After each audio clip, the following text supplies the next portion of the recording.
Nos últimos dias vimos a operação do Rio de Janeiro, onde deixou mais ou menos 119 mortos e alguns presos. Não me lembro muito bem do número agora.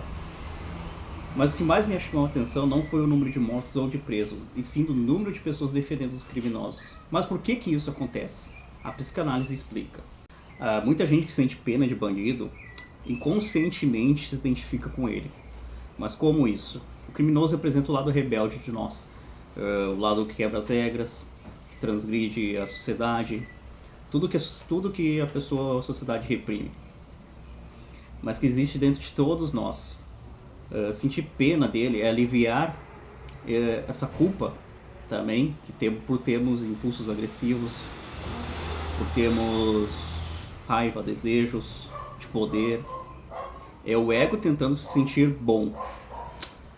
O mecanismo inconsciente de auto-perdão. Porém, a gente tem a outra parte também. Outros dizem que bandido bom é bandido, mas isso também é uma reação inconsciente. Como? É a projeção da própria raiva e próprio medo no outro. O bandido se torna um espelho de tudo que o sujeito não aceita em si. Sua violência, seu ódio, a sua impotência. É o desejo de tentar eliminar o mal fora de si, sem perceber que esse mal também vive dentro dele. Então, assim, na verdade, tanto quem sente pena quanto quem sente ódio estão presos na mesma armadilha, a negação da própria sombra. Jung chamava isso de integração da sombra.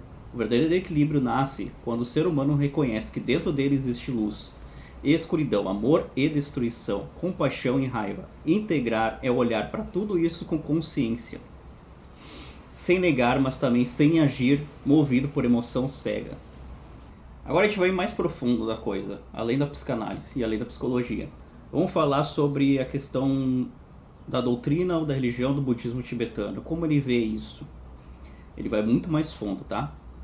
Ensina que o mal nasce da nossa ignorância, da mente confusa e sem clareza nenhuma. O criminoso, corrupto ou violento, todos agem assim porque estão tomados por ignorância e sofrimento. E o ódio que sentimos por eles é só outro tipo de ignorância. Por isso o caminho não é o da pena e nem o do ódio, é o da consciência lúcida, criar consciência, ver o mal, compreender suas causas e agir com justiça, mas sem se tornar parte da violência. A justiça sim precisa existir de fato, tem que acontecer, ninguém está aqui passando pano para ninguém. Mas ela deve nascer da sabedoria, da responsabilidade, não da emoção bruta. Porque no fim, o que não integra o próprio mal acaba lutando contra ele do lado de fora. E repete o mesmo ciclo de destruição que diz querer acabar. Então assim, a verdade é que o mundo não está dividido entre bons e maus, tá? Ele está dividido entre os que olharem para sua sombra e os que projetarem a sombra nos outros. Freud dizia que dentro de cada ser humano existem duas forças fundamentais, Eros e Thanatos.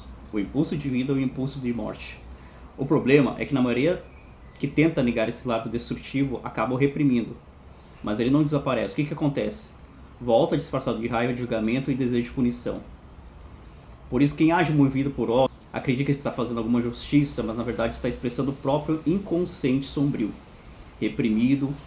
E quem sente pena exagerada do criminoso, no caso, também está projetando, só que a culpa e a necessidade de se sentir bom. Isso vem muito da religião, mas isso a gente não vai entrar nessa questão agora.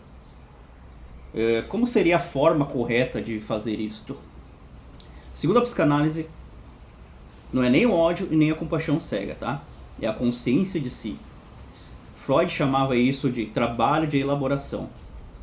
Observar as emoções, entender suas origens e não agir com impulsividade. A justiça real ela não nasce do instinto, mas da reflexão. Como Jung falou, ninguém se torna inteiro negando sua escuridão. A luz só nasce quando o ser humano reconhece e integra a sua própria sombra. Integrar é isso, perceber que a maldade que vemos no outro é uma possibilidade humana que também existe dentro de nós. O bandido, o corrupto, o violento, eles apenas manifestam fora o que muitos carregam dentro, mas reprimem. Quando reconhecemos isso, paramos de reagir por emoção e começamos a agir com consciência.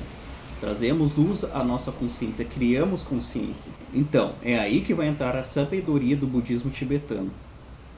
Buda ensinou que tudo que existe surge de causas e condições. Ninguém nasce mal, mas é a ignorância, o sofrimento e o karma acumulado pode gerar ações destrutivas. Por isso o praticante não age por ódio. Ele vê o mal, age com firmeza, aplica a lei, mas sem raiva, porque sabe que o ódio gera mais ódio e o ciclo nunca termina. A ação correta, segundo o budismo, é guiada por discernimento e compaixão lúcida. Agir para cessar o mal sem se tornar parte dele. Não é ser conivente, mas também não é ser vingativo. É compreender que a violência só é realmente vencida quando a mente deixa de produzir a mesma energia que condena. Freud chamaria isso de maturidade psíquica, Jung chamaria isso de individuação e o budismo chama isso de iluminação. Mas no fundo todos estão falando da mesma coisa.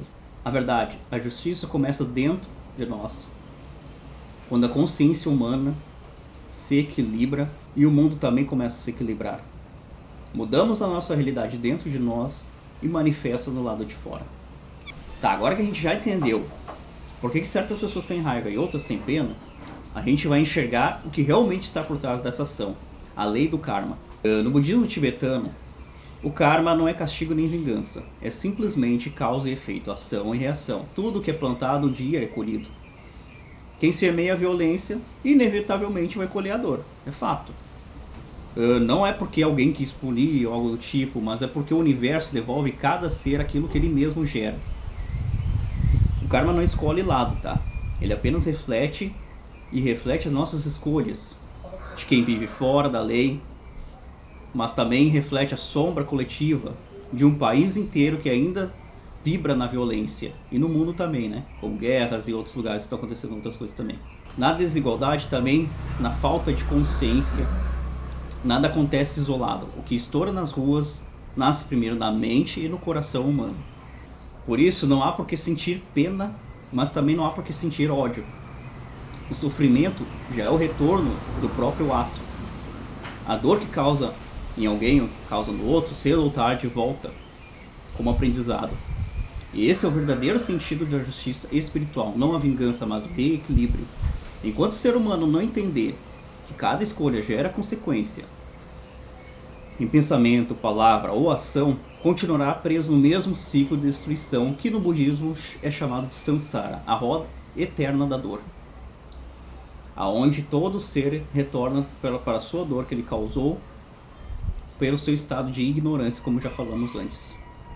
A vida ensina, o karma devolve, o espírito colhe o que ele planta. Essa é a lei e ninguém está acima dela. Muito obrigado e até o próximo vídeo.